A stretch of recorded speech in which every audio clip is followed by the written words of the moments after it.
Hey everyone, it's David with Streaming Relativity, home of the AstroDNA Observatory.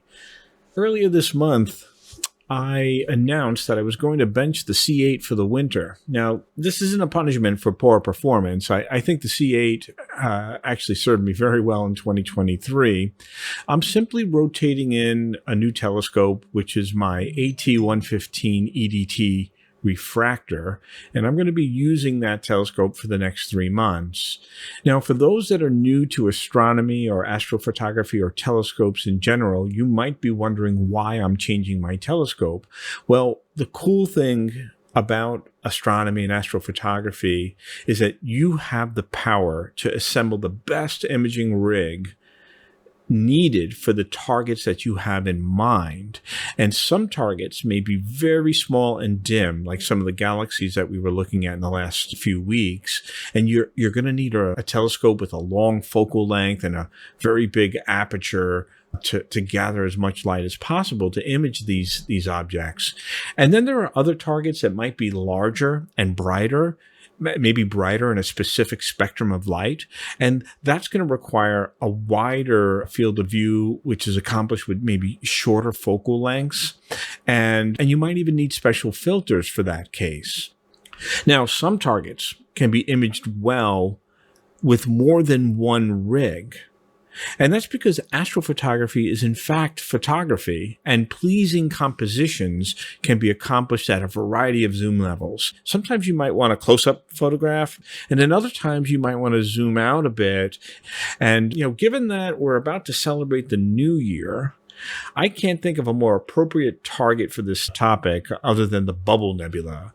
And again, guys, if you're into astronomy, you're into all things astrophotography, go ahead, subscribe to the channel. I produce tons of content like this, usually a couple times a week, and I love doing it, and I'm glad that so many people are enjoying the channel.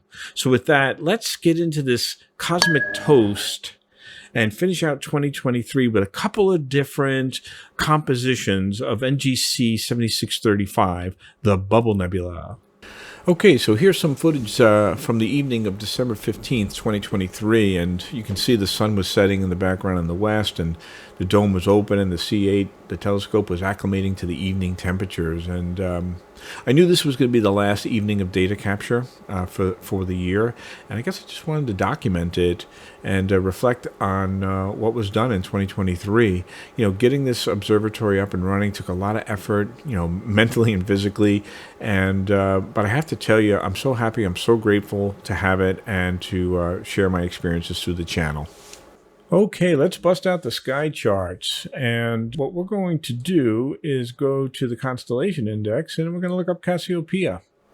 And when we do, we find that Cassiopeia is going to be located in the region of the sky, roughly 46 degrees north declination to 77.5 degrees declination.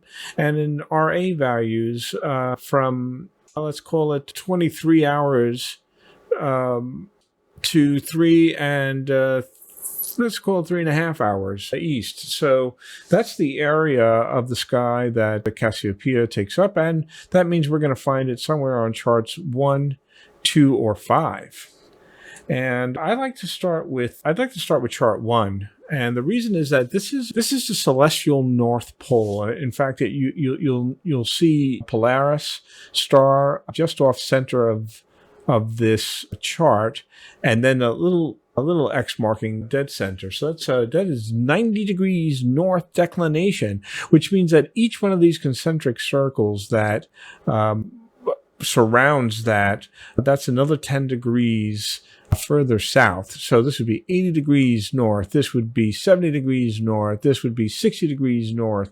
And what do we know about Cassiopeia? We know that Cassiopeia occupies around 77 degrees, was its most northern declination, and hence I can see right here the border of a constellation. And in fact, let's expose the entire border of Cassiopeia, and we see that it does in fact occupy an area of the sky that was described in the index. A little bit past 23 hours in RA, and then that actually circles around. This is an incomplete chart, but we know that this circles around to, call it 3 hours and 40 minutes to the east. So pretty cool sky chart. But why don't we follow that northwestern border of the constellation until we find this little congested corner over here, and in that corner, lo and behold, we see our target of interest, which is 7635. We also see a reference to M52, and when we zoom in a little bit, you'll notice that this symbol here, which is the dotted circle, that represents the open star cluster M52. And then we see a little bit to the south and west, we see a interesting, like, two concentric circles, and that represents back in this 1950 chart, they call it a planetary nebula. In fact, NGC 7635 is not a planetary nebula. Rather, it's an emission nebula, and we'll go over that when we look at the images. Okay, so using Stellarium, we can pull up the Bubble Nebula, and I happen to have set the time to 6 p.m. on the 15th, which was the start of the last session that I did, and that was obviously December 15th. And for a refresher for everyone, within Stellarium, I have chosen to indicate markings here. We have the meridian, which is a north-south line, and you'll notice Cassiopeia, beautiful W of Cassiopeia.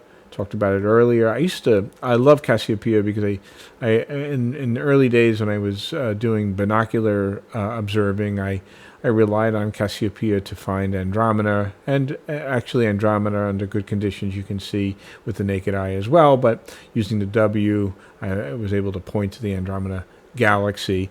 At any rate, the constellation lines are drawn here, and clearly the Bubble Nebula and M52, for that matter, on the western side of this constellation boundary, and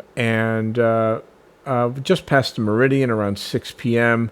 And that gave us a nice about 6 hours worth of data gathering. And I did the same thing on the 14th, by the way. So one of the nice things about imaging objects in Cassiopeia is that the constellation is in fact circumpolar, which means that essentially the targets are going to always be above the horizon, and therefore you can take full advantage of darkness and have the longest possible session for the object without having to worry about it going out of view. Here I've just sped up the simulation to show you how the Bubble Nebula is always above the horizon. Okay, so I mentioned that I actually have data from multiple sessions, several sessions for the Bubble Nebula, and with different telescopes. In fact, I have data that from September 24th, 2021, an evening of imaging with my William Optics Zenith Star 61, which is a very relatively wide field refractor. It's a doublet, about 360 or so millimeters of focal length, and I was shooting. It looks like I was shooting at some interesting settings here, a gain of 73. And why don't we open up one of the images here, and let me take a look at the hydrogen alpha just randomly. Let's take a peek at hydrogen alpha. Yeah, okay. So we can see the Bubble Nebula. This is a single frame. It looks like 120 seconds, 2 minutes of exposure. Let's take a look at the header for this, the FITS header. And it looks like we were, 367 millimeters of focal length, 120 seconds of exposure, and And let's see if we have our data. We ought to have our data on gain and offset. Bidding of 1 by 1 bidding. And our offset of 50, interesting, and our gain of 73. So very bizarre settings. I'm not quite sure why I have these and why I did it at the time, but there's always a reason. It's just been a couple of years, so I'm not sure why. I was probably experimenting with different settings with the telescope. And so this is hydrogen alpha. Why don't we take a look at illuminance from that same evening? And this is randomly picking illuminance. Okay, so illuminance, rich star field here. And here we can clearly see M52, an open cluster. Salt and pepper, I think they call this in Cassiopeia. And of course, with luminance, the Bubble Nebula is there, but the nebulosity, the emission nebula is less well defined. So this is one composition, which is an interesting composition because it involves multiple deep sky objects, and actually you can see that this could produce a really nice crop of. This is a really beautiful patch of sky in Cassiopeia, in the western boundary of Cassiopeia. Let's take a look on the 14th. It looks like we were shooting this time with the C8, the 14th of December 2023. So 2 years and a few months later. And why don't we start with? Why don't we just pop right into the hydrogen alpha and randomly pick a hydrogen alpha sub? So okay. So now with the C8, first things first. Obviously we have the Bubble Nebula centered here. It becomes the center of attraction, and I think the Bubble Nebula is just an awesome deep sky object, and definitely worthy of its name. But anyway, this is let's take a look at the Fitz header on this, and what we're looking at here.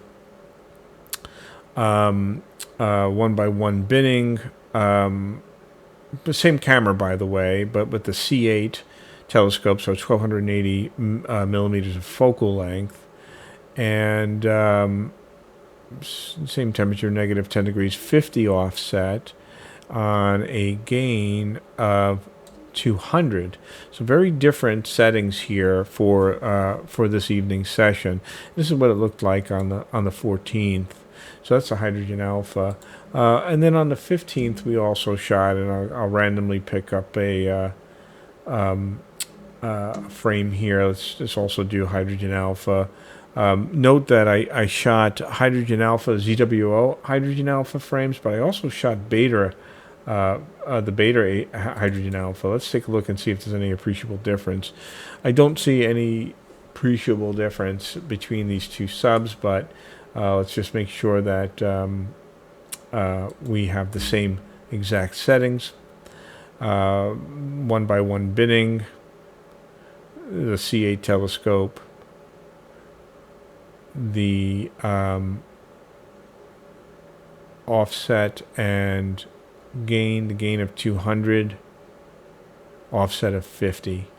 So yeah, not a lot different in terms of the and 1280 millimeters of focal length. Okay, so those are our subs, and obviously we took a lot of subs on the 14th and the 15th, so there's a lot of data that's going to go into this Bubble Nebula image, and on the and it looks like we have probably about my guess is that we have maybe 20 frames each of the luminance, hydrogen, sulfur, and oxygen back on the 24th of 2021, September 24th, 2021. So let's take a look and see how this came together.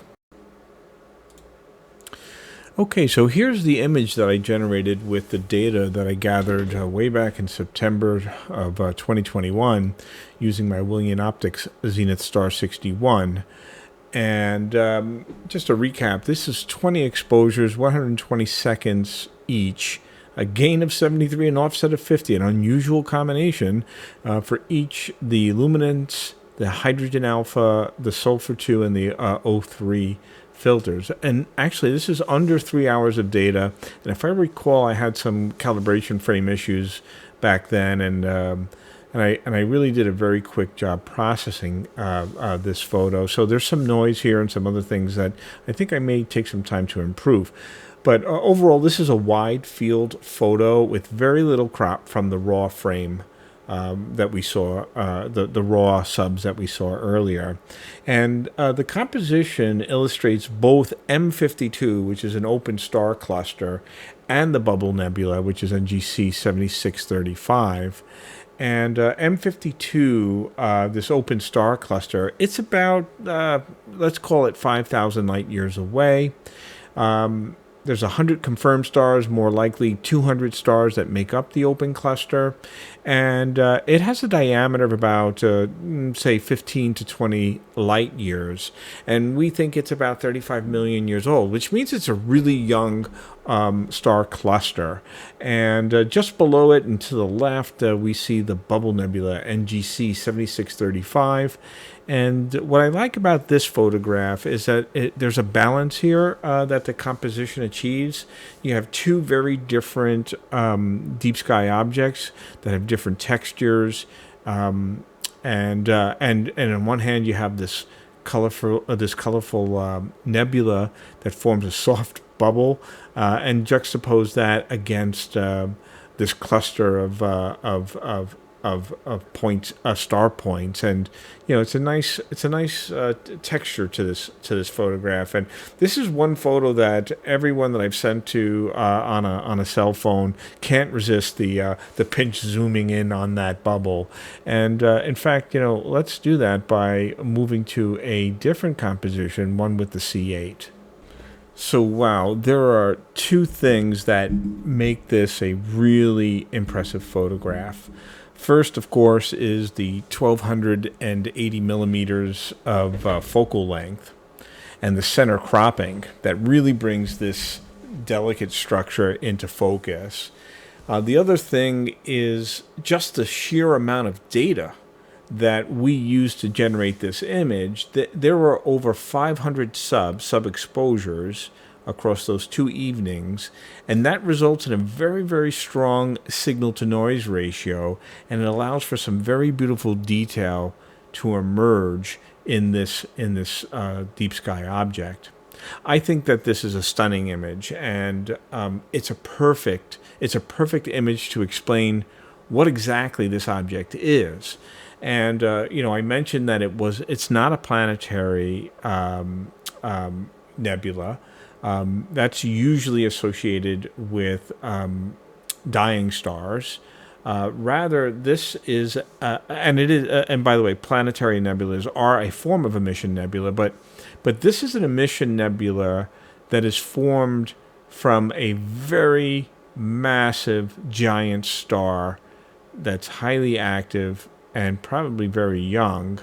That's at the center of this bubble, and it's formed by stellar winds that are being blown off by this giant star, and this wind is super hot and it's highly energized. And as the wave of this stellar wind passes through this dusty region of our galaxy, it ionizes and it lights up the molecular cloud that's out there, and that emits a very strong hydrogen alpha signal that's easily detected with our telescopes and our filters using an HA filter.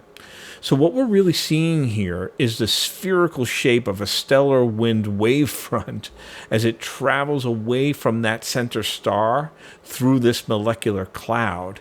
And I think it's simply amazing, and it's an absolutely gorgeous photograph. And for those that are curious, NGC 7635, the Bubble Nebula, it's about 7,000 light years away. And we think that the star that's powering this bubble is about 4 million years old.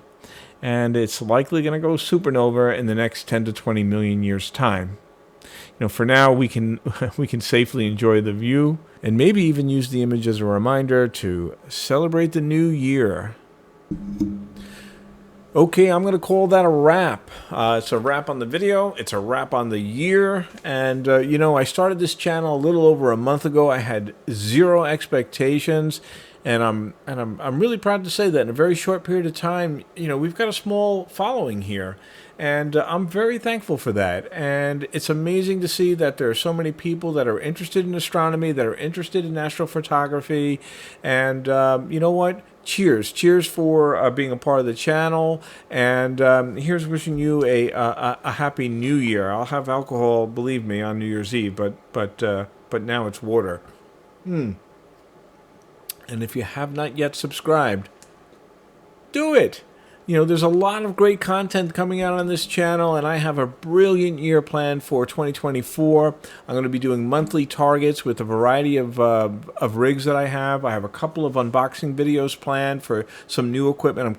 I'm closing some gaps in my focal lengths, and I'm going to do a field trip next year, and I'm going to take a little video camera along with me, and I'm going to share the trip with you guys. It'll be a dark sky site somewhere, probably in the Northeast. So it's going to be an awesome year. Please, everybody, have fun on New Year's Eve. Be safe, and I'll see you on the next video.